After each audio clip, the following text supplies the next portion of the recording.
Bismillahirrahmanirrahim. Assalamualaikum warahmatullahi wabarakatuh. Alhamdulillahi wa kafa. Wassalamun ala ibadihi alladhina istafa. Allahumma salli bikulli sad wa sallim bikulli salam wa barik bikulli barakah ala habibina wa nabiyina wa habibina wa syafi'ina wa maulana Muhammadin wa ala alihi wa sahbihi ajmain, amma ba'. Yang saya muliakan para alim ulama, tokoh agama, tokoh masyarakat, wabil khusus sahibul fadilah, sahibul maqam al-habib Ali As-Segaf. Yang saya muliakan Fadilatul Ustadz Zainuddin Mansur selaku imam besar Masjid Jami'ul Ijtihad, sekaligus beliau khadimul majlis Ar-Rosoh. Yang saya muliakan akhinal kiram Ustadz Abdul Majid, Ustadz Amin Mustafa, Bapak Marsino, dan saya muliakan dan saya banggakan seluruh jamaah yang hadir di sini. Biqauli alhamdulillah, marilah kita panjatkan puji serta syukur kehadirat Allah Subhanahu wa taala, yang mana pada malam hari ini kita masih diberikan panjang umur, diberikan kesehatan, diringankan langkah kaki kita menuju tempat yang mulia dan barakah ini dalam rangka kegiatan kita Majlis Ta'lim. Mudah-mudahan kehadiran kita di tempat ini dicatat oleh Allah Subhanahu wa taala sebagai amal saleh, amal ibadah, dan mudah-mudahan kita selalu dalam lindungan rahmat serta pelukan kasih sayang Allah Subhanahu wa taala. Salawat beriring salam tidak bosan-bosannya kita haturkan keharibaan junjungan kita Nabi besar Muhammad sallallahu alaihi wasallam beserta sahabat kerabat tabi'in hingga kita yaumul qiyamah. Mudah-mudahan di akhirat kelak kita mendapatkan syafaat beliau dan pertolongannya, dan mudah-mudahan kita diakui menjadi umat Nabi Muhammad sallallahu alaihi wasallam. Alhamdulillah, dari awal tadi sudah kita dengarkan lantunan syair-syair pujian kepada baginda Nabi kita Muhammad sallallahu alaihi wasallam. Untuk apa kita memuji kepada Nabi kita Muhammad sallallahu alaihi wasallam? Untuk apa kita hadir majlis taklim seperti ini kalau bukan karena kecintaan kita kepada baginda kita Rasul sallallahu alaihi wasallam? Makanya di suatu hari di depan para sahabat-sahabat Nabi, Rasulullah sallallahu alaihi wasallam pernah bersabda di depan sahabat Nabi ketika majelis seperti ini. Apa kata baginda Rasul? Tahukah kalian wahai sahabat-sahabatku, siapakah orang-orang yang mulia? Siapakah orang-orang yang agung? Sahabat menjawab, kata sahabat, mungkin para malaikat ya Rasul. Kata Rasulullah, sudah tentu para malaikat orang yang mulia karena mereka berada di sisi Allah Subhanahu wa taala. Ada lagi di antara mereka yang mulia. Kata sahabat, kalau begitu para nabi dan rasul ya Rasulullah, sudah tentu para nabi dan rasul orang yang mulia karena mereka mendapatkan wahyu dari Allah Subhanahu wa taala. Ada lagi di antara mereka orang yang mulia. Kata sahabat, kalau begitu kami ya Rasulullah. Kata Rasulullah, sudah tentu kalian sahabatku orang-orang yang mulia karena aku ada bersama kalian. Ada lagi orang-orang yang mulia di antara kalian. Kata sahabat, hanya Allah dan Rasulnya yang tahu. Setelah itu baginda Rasul sallallahu alaihi wasallam menundukkan kepala beliau. Tidak lama meneteslah air mata dari dua mata beliau membasahi pipi beliau sampai ke jenggot beliau. Lalu apa kata beliau? Orang-orang yang mulia di antara kalian adalah orang-orang yang mulia itu adalah nanti di akhir zaman. Mereka tidak pernah melihat aku, kata baginda Rasul.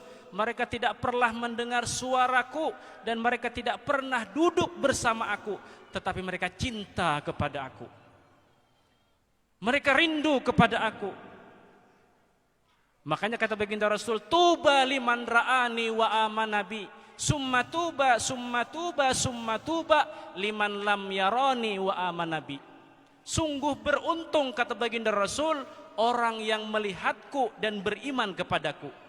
Dan sungguh beruntung, kata baginda Rasul, sungguh beruntung, sungguh beruntung. 3 kali keberuntungan, 3 kali kemuliaan orang yang tidak pernah melihat aku tapi mereka beriman kepadaku. Siapakah mereka itu? Kitalah umat Nabi Muhammad sallallahu alaihi wasallam. Kita hadir di majlis ini, kita baca salawat kepada Nabi kita Muhammad sallallahu alaihi wasallam, tanda bukti kita, cinta kita kepada baginda Rasul sallallahu alaihi wasallam. Dan sungguh umat Nabi Muhammad di akhir zaman ini, umat yang di akhir zaman ini, umat yang dicintai oleh baginda kita Muhammad sallallahu alaihi wasallam. As-Sayyid Muhammad bin Alawi Al-Maliki, beliau pernah ziarah ke makam baginda Rasul sallallahu alaihi wasallam. Setelah ziarah secara yaqdatan, beliau berjumpa langsung dengan baginda Rasul sallallahu alaihi wasallam. Beliau melihat ada ribuan jamaah, ribuan golongan, ribuan orang yang berada di belakang baginda Rasul sallallahu alaihi wasallam. Lalu ditanya oleh Sayyid Muhammad bin Alawi Al-Maliki, "Ya Rasulullah, siapakah mereka-mereka yang ada di belakang engkau itu? Ribuan jamaah, ribuan golongan, ribuan orang itu?" Kata baginda Rasul sallallahu alaihi wasallam, mereka itu adalah umatku, mereka itu adalah umat Islam yang ada di Indonesia. Aku cinta, aku bangga kepada mereka. Kenapa demikian?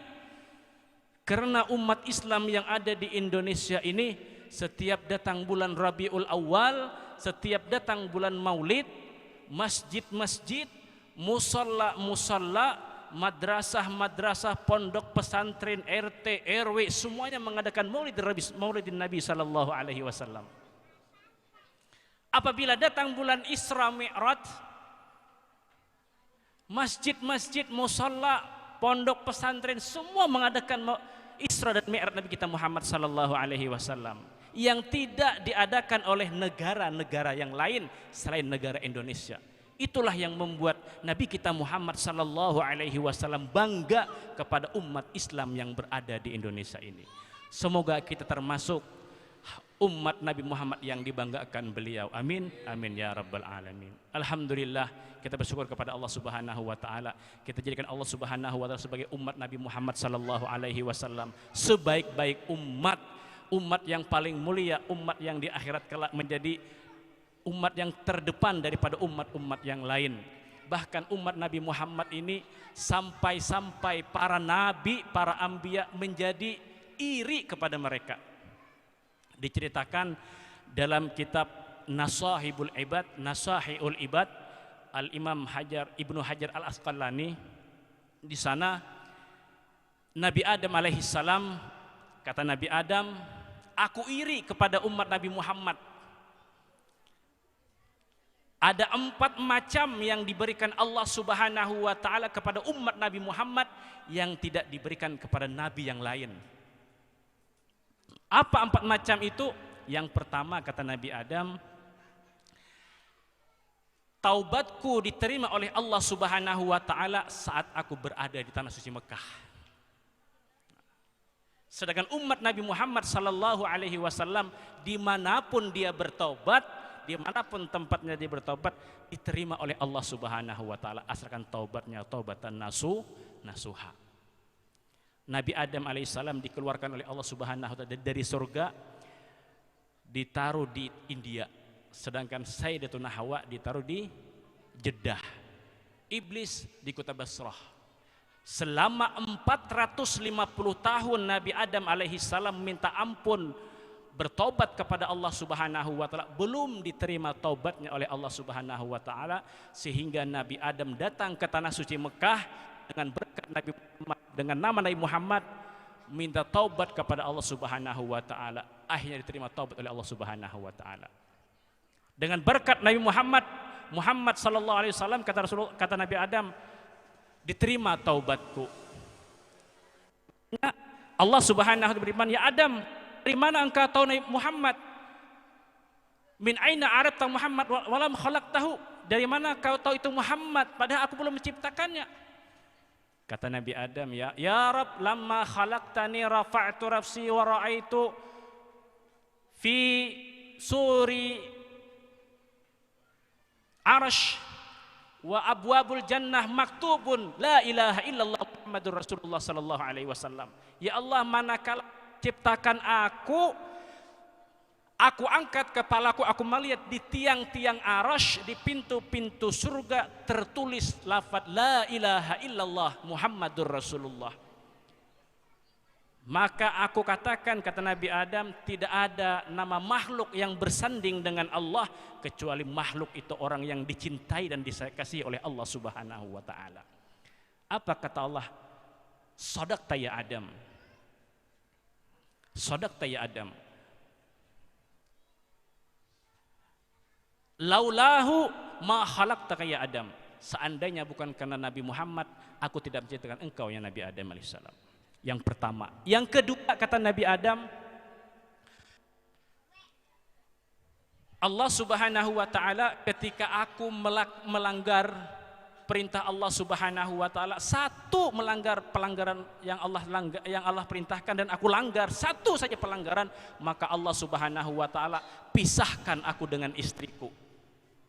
Sedangkan umat Nabi Muhammad beratus-ratus kali dia maksiat, beribu-ribu kali dia memaksiat kepada Allah Subhanahu wa taala, dia tidak pisahkan dia dengan istri dan anak-anaknya. Itulah keistimewaan umat Nabi Muhammad sallallahu alaihi wasallam. Seandainya kita maksiat sekali saja ya, dipisahkan sama anak istri, ya Allah luar biasa. Sedangkan Ustadz Majid aja pisah setengah tahun sama anaknya, kangennya luar biasa. Hampir bikin lagi Ustaz. Subhanallah, luar biasa. Itulah keistimewaan Muhammad, luar biasa. Nabi Adam dipisahkan, melanggar makan buah khuldi, Allah pisahkan dengan Sina Hawa. Ratusan tahun baru ketemu. Sedangkan kita hampir setiap hari maksiat kepada Allah Subhanahu wa taala. Allah tidak kumpulkan kita sama anak dan istri-istri, dengan istri kita, bukan istri-istri ya, anak dan istri kita. Alhamdulillah. Yang ketiga, kata Nabi Adam, aku bermaksiat ketika itu aku berada di surga. Allah keluarkan dari surga. Tapi umat Nabi Muhammad mereka bermaksiat setiap hari, maksiat kepada Allah Subhanahu wa taala, tetapi dia bertobat, diterima taubatnya, maka dimasukkan oleh Allah Subhanahu wa taala ke dalam surga. Itu yang ketiga. Yang terakhir, kata Nabi Adam, aku bermaksiat, aku melanggar perintah Allah dalam keadaan berpakaian. Tapi saat aku dikeluarkan dari surga tanpa pakaian. Sedangkan umat Nabi Muhammad mereka bermaksiat dalam keadaan telanjang, kata Nabi Adam alaihissalam. Tapi setelah itu mereka masih dikasih pakaian oleh Allah Subhanahu wa taala. Itulah keistimewaan. 4 macam inilah yang membuat Nabi Adam iri kepada umat Nabi Muhammad sallallahu alaihi wasallam. Sangat luar biasa. Sampai-sampai diceritakan Nabi Musa saja pengen menjadi umat Nabi Muhammad sallallahu alaihi wasallam. Makanya cerita Nabi Musa, saat Nabi Musa naik ke gunung Tursina, ya Allah, aku ingin memandang wajahmu ya Allah, aku ingin memandang cahayamu ya Allah, aku ingin memandang zatmu ya Allah. Apa kata Allah Subhanahu wa taala? Tidak akan mampu wahai Nabi Musa kau memandang aku. Penghalang antara Allah dengan makhluknya itu ada 70.000 hijab.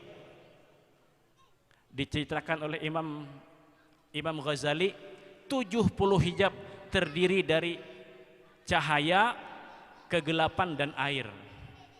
Seandainya, kata Imam Ghazali, percikan air itu, seandainya bunyi percikan air itu diperdengarkan oleh Allah Subhanahu wa taala kepada makhluknya, niscaya hati-hati manusia ini akan keluar dari badannya, saking dahsyatnya itu penghalang Allah Subhanahu wa taala.